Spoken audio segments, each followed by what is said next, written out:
Welcome everyone.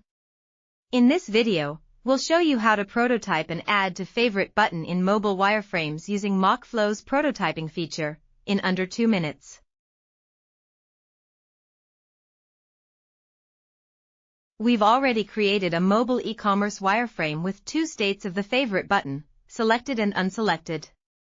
Now, let's start to add interactions.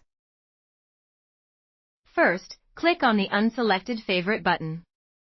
Set mouse click as the trigger and replace component as the action. Replace it with the selected button.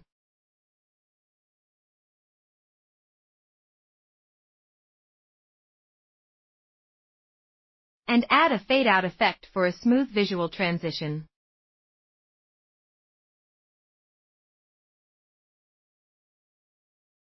Next, click on the selected favorite button and apply the same trigger and action as like the previous interaction. This time, replace it with the unselected button.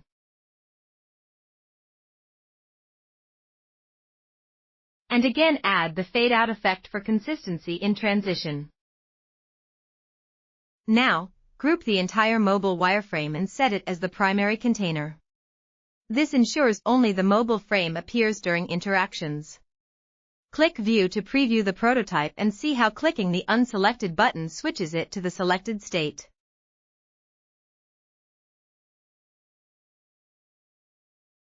That's it. Make your e-commerce mobile wireframes interactive and engaging using MockFlow's prototyping feature.